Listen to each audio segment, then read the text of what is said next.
전국 땅값의 기준이 되는 표준지가가 11년 만에 최대치로 상승했습니다. 초고가 토지에 대해서만 이 세금 영향을 줄 것으로 보입니다. 공시지가가 오르면서 건물주가 보유세 부담을 임차인에게 떠넘기는 것이 아니냐는 우려가 나오고 있습니다. 명동 상인들의 이야기 직접 들어봤습니다. 백화점 세일 행사 이면에는 중소기업들의 눈물이 가득하다고 합니다. 살인적인 백화점 입점 수수료에 속타는 중소기업들의 처지를 알아보고 수수료 문제의 대안을 짚어봅니다. 최근 한국거래소가 코스닥 기업 간만우의 정리매매 금지 가처분에 대해 항소를 했다 기각됐습니다. 코스닥 소액주주들은 거래소를 규탄하기 위해 거리로 나섰습니다. 뉴스플러스 잠시 후 뵙겠습니다.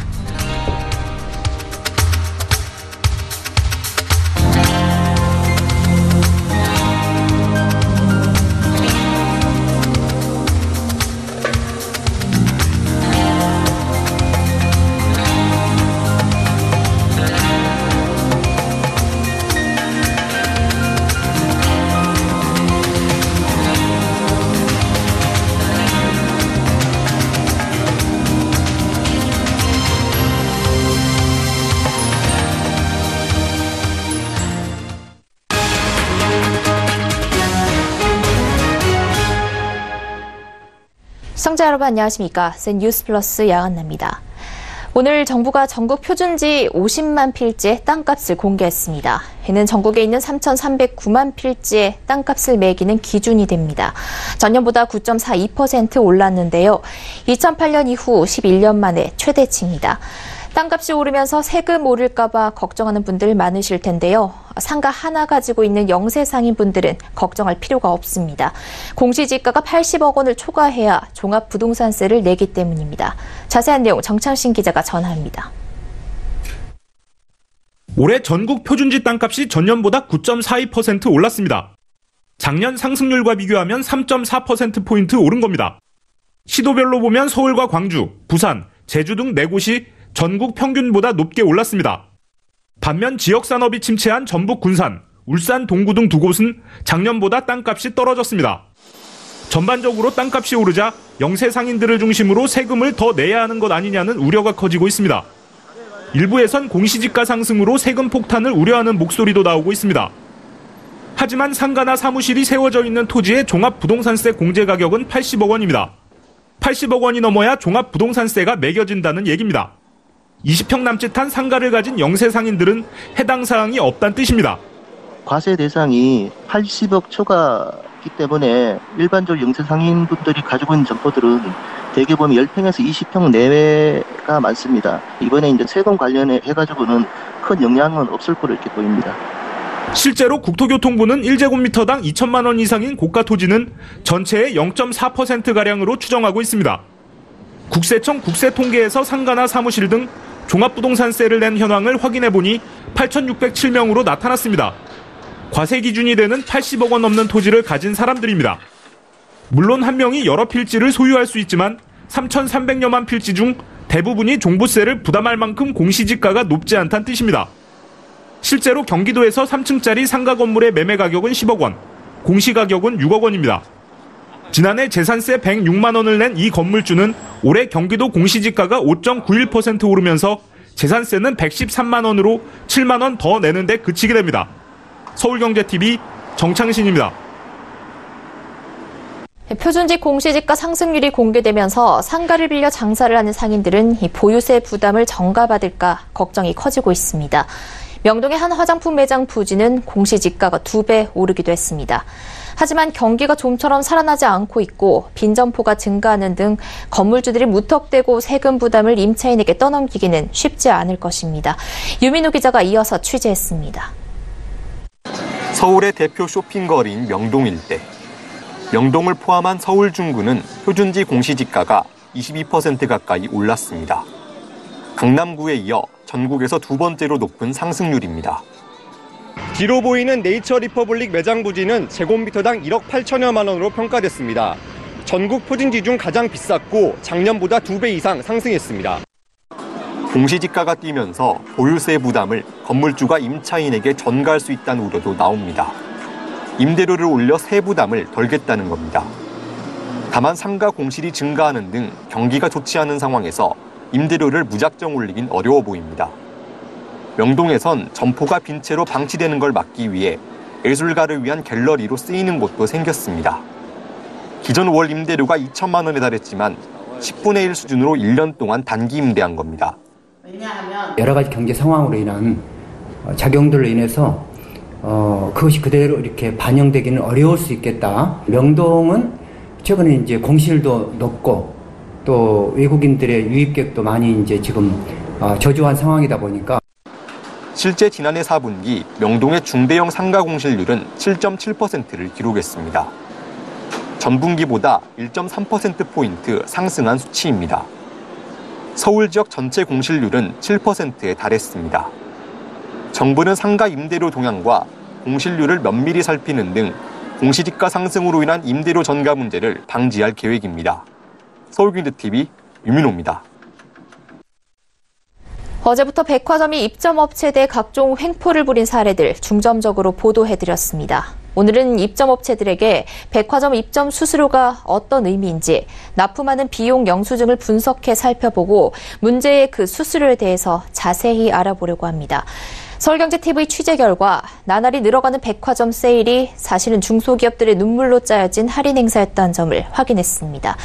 비단 신세계뿐 아니라 롯데백화점과 현대백화점도 비슷한 상황입니다. 고현정 기자가 취재했습니다.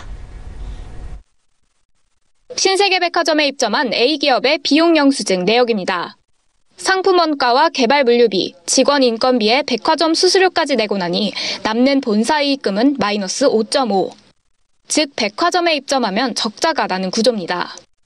하지만 백화점 측은 입점업체와 수수료 협의를 거치기 때문에 문제 없다는 입장입니다. 협의야 했지만 이제 그 협의라고 하는 부분들이 백화점에서 가고자 하는 방향의 어떤 설명이고 협조를 구하는 정도지 차이가 있죠. 문제는 할인 행사를 할 때 더 심각해집니다. 입점업체가 10% 할인 행사를 하면 백화점은 수수료율을 1% 깎아주는데 30% 행사를 하면 수수료율이 34%에서 31%로 3% 줄어드는 식입니다. 30% 할인이 넘어가더라도 최대 수수료 인하폭은 3%이기 때문에 할인 행사 부담은 점점 가중될 수밖에 없는 구조입니다. 이 같은 할인 행사를 열 때 필요한 추가 인력에 대한 인건비 역시 입점업체 몫입니다. 작년에 백화점에서 지원을 해주겠다 그런 식으로 나온 게 봤거든요. 근데 작년에 저희가 판촉상 뭐 행사나 그런 걸 할 때 전혀 인건비 같은 거를 백화점에서 지원받은 게 단 10원 하나 없고요. 다 매장에서 알아서 아르바이트 부에도 저희 비용을 다 부담을 하고. 백화점 업계 갑질이 관행으로 정당화되고 있습니다. 서울경제TV 고현정입니다.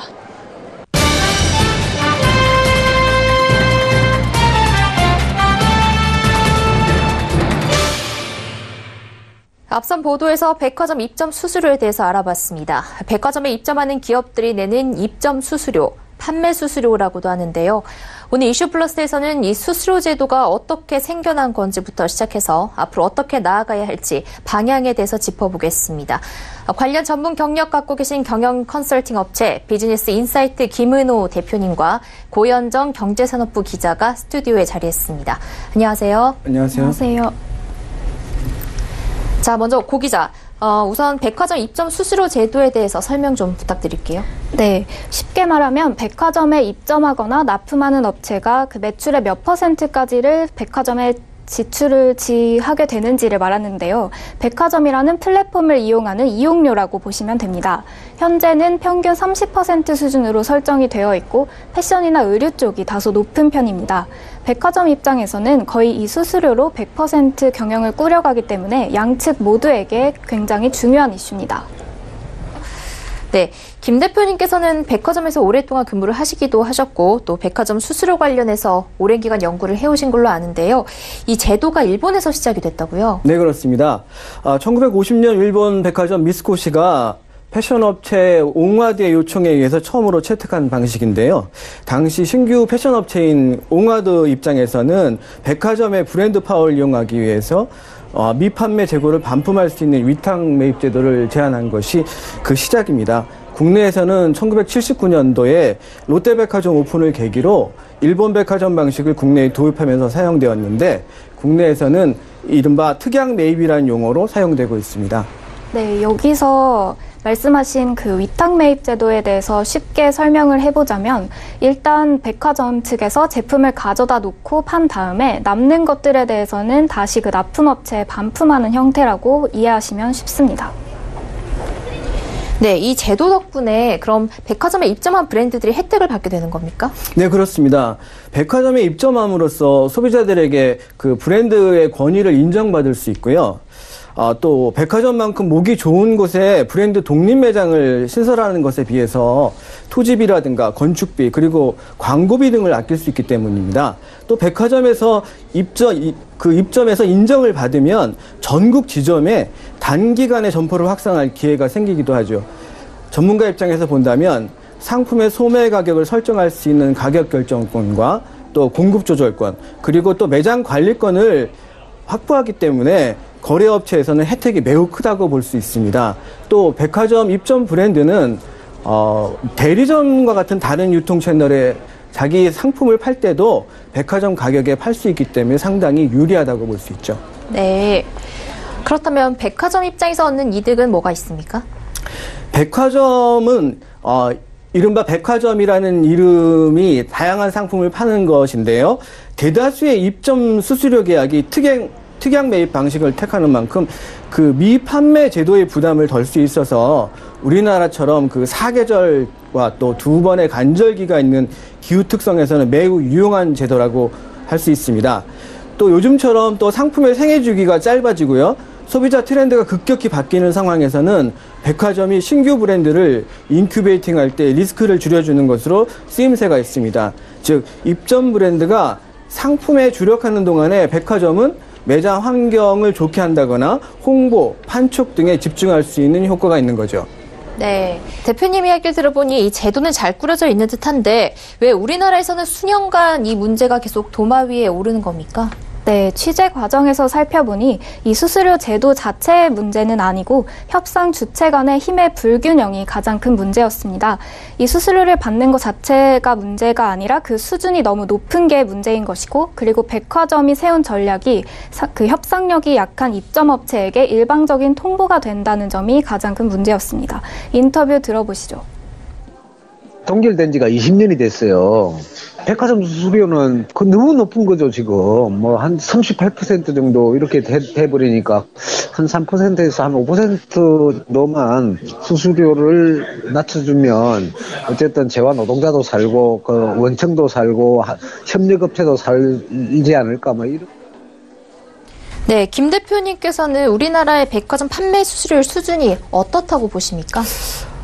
우리나라의 백화점 수수료의 경우에 다소 높다는 생각을 하고 있습니다. 왜 그런가 살펴보면 외환위기 이후에 지방백화점과 수도권의 소형백화점이 대형백화점으로 재편화되면서 이들 백화점 경영진들이 다점포를 통한 규모의 경제성을 좀 과신화했기 때문이 아닌가라고 생각하는데요. 그래서 수수료율을 매년 0.5% 정도씩 올렸어요. 그렇기 때문에 물론 도심의 임대료가 급등하고 업체 간 경쟁력이 더욱 심화되면서 백화점에 입점하고자 하는 업체들이 많았기 때문에 또 수요 공급의 원칙에 의해서 또 이러한 현상이 자연스럽게 나타났다고도 볼 수가 있습니다. 네, 지금 실제로 35%가 넘는 수수료율 때문에 매우 힘들어하는 업체들이 많다고 하는데요. 일본에 참고할 만한 사례가 있을까요? 네, 일본은 원래 수수료가 황금 분할 경영이라고 얘기를 했는데요. 백화점과 거래업체에게 서로에게 가장 도움이 되는 선에서 수수료 조정이 이루어진 상황을 말합니다. 1990년대 이전까지는 큰 무리 없이 이 제도가 이어져 오다가 그 이후에 백화점이 사양화가 되면서 쇼핑몰과 대형마트, 카테고리 킬러의 확장으로서 소매업에서의 백화점 점유 비율이 좀 낮아졌습니다. 그러다 보니까 백화점을 거래처로 인식하던 업체들이 쇼핑몰이라든가 다른 곳으로 임대료 방식으로 거래처를 변경했어요. 약간 비싸게 느껴지던 수수료가 자연스럽게 시장이 인정하는 수수료율로 변화한 상황인 거죠. 네, 방금 말씀해 주신 것 중에 카테고리 킬러를 다시 한번 설명을 해드리자면 패션이면 패션, 가전제품이면 가전제품 이런 식으로 특정 카테고리를 정해서 그것의 전문 매장이라던가 이런 것들이 속속 생겨나고 있는 것을 말합니다. 즉 유통 채널의 다변화가 그것의 사례라고 보시면 됩니다. 네, 이 판매 채널이 다양해지면서 시장이 자유롭게 수수료를 조절한 일본의 사례를 볼 때 우리나라도 접점을 잘 찾으면 좋을 것 같은데요. 네, 물론 공정위에서 최근 들어 이 문제에 주목을 하면서 이제 수수료율은 더 이상 높아지지는 않고 유지가 되고 있는데요. 그래도 현장에서는 동결보다는 하락할 필요성에 대해서 좀 더 목소리를 높이고 있습니다. 또 물밑에서는 여전히 수수료율 인상을 둘러싸고 악의 다툼을 하고 있다는 제보가 들어오기도 하는데요. 또 최근 온라인 시장이 커지면서 오프라인 점포의 영향력도 줄고 그 역할 자체도 조금씩 변화하고 있기 때문에 그 수익과 운영 구조에 대해서도 좀 더 고민해볼 필요가 있지 않나 그런 생각이 들었습니다. 네, 그럼 국내 유통업계뿐 아니라 이 백화점의 미래의 과제에 대해서 업계 전문가들은 어떤 의견을 가지고 있습니까? 네, 황금주 중앙대학교 교수님 인터뷰를 준비했는데요. 들어보시죠. 큰 폭의 그런 세일을 통해서 소비자를 유인을 하고 있습니다. 그러다 보니까 수익이 굉장히 감소를 할 수밖에 없고 거기에다가 높은 입점 수수료를 내야 하기 때문에 이 백화점 입점 중소기업들의 그런 부담이 굉장히 크고 백화점 같은 경우에는 공간을 활용을 하는 그런 그 비즈니스 모델을 찾아서 돌파를 할 수밖에 없다고 보여지고 해외의 예처럼 두바이 몰처럼 종합 엔터테인먼트 공간으로서의 활용을 강화한다거나 소비자들이 온라인몰에서는 직접 눈으로 보거나 체험을 할 수 없기 때문에 그런 한계를 이제 이 그 백화점에서는 체험 마케팅을 통해 가지고 네, 이달 내 중소기업 중앙회에서 실시하는 백화점 판매 수수료 관련 현황 조사 결과도 나올 예정인데요. 사회적 요구가 실제로 잘 반영이 되고 있는지 지켜볼 필요가 있겠습니다. 두 분 말씀 감사합니다. 네, 감사합니다.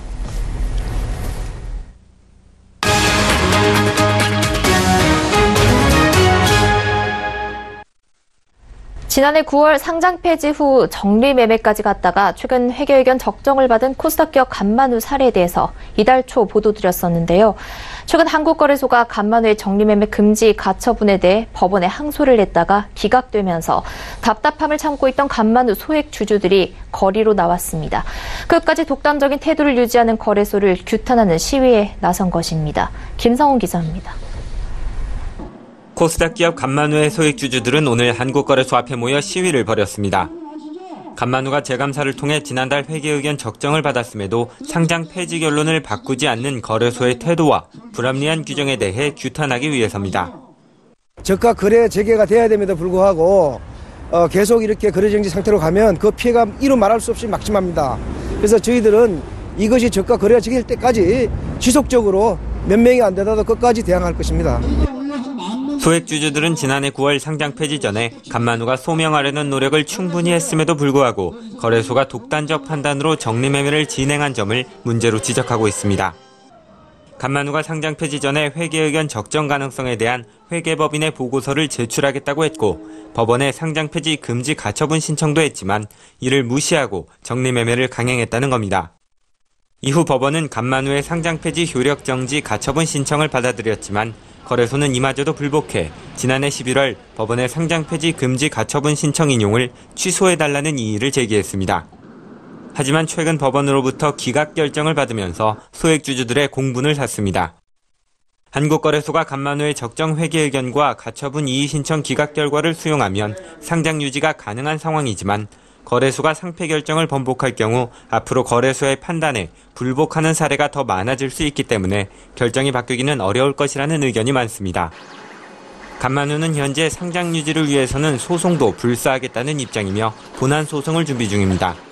서울경제TV 김성훈입니다. 지난해 정부가 야심차게 내놓으며 인기몰이를 한 코스닥 벤처펀드가 저조한 수익률 탓에 투자자들의 원성을 사고 있는데요. 이 와중에서도 홀로 플러스 수익률을 내고 있는 상품이 있습니다. 앵커 리포트입니다.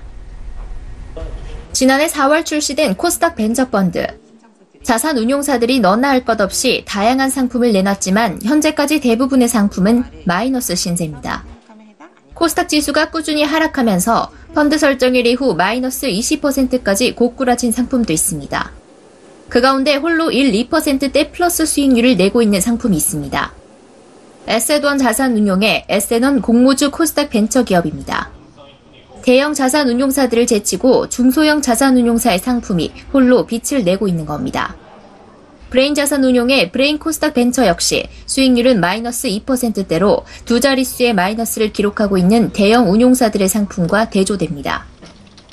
전문가들은 중소형 운용사들이 저평가 우량주 발굴에 집중하면서 코스닥 150 선물이나 1.5배에서 2배로 함께 오르는 레버리지, 반대로 지수가 떨어지면 1.5배에서 2배 오르는 인버스 ETF 등 해지 전략을 구사한 것이 비결이라고 답합니다. 선물이나 코스닥 인버스를 썼어요. ETF. 지양하는 거죠. 적극적으로 인버스 담거나 그러진 못했어요. 대형 운용사들이 상대적으로 보수적으로 투자 전략을 펼치고 주식 위주로 포트폴리오를 구성한 대신 이들 중소형 운용사들은 주식 외 후순위 채권과 전환사채 등에 투자하는 메자닌 펀드, 비상장 기업, 머니마켓 펀드 등에 투자하며 주식시장 하락에 맞섰습니다. 에세던 자산운용 관계자는 전통 산업군보다 새로운 산업군에 속한 종목을 우선 발굴한다면서 특히 새로운 서비스를 선보이고 해외 진출 이슈가 있는 종목을 눈여겨본다고 전했습니다. 서울경제TV 양한나입니다. 문재인 대통령은 오늘 적극행정의 면책과 장려는 물론 소극행정을 문책한다는 점까지 분명히 해달라고 말했습니다. 문 대통령은 이날 청와대에서 주재한 국무회의에서 적극행정이 정무 업무에 새로운 문화로 확고하게 뿌리내려야 한다며 이같이 밝혔습니다.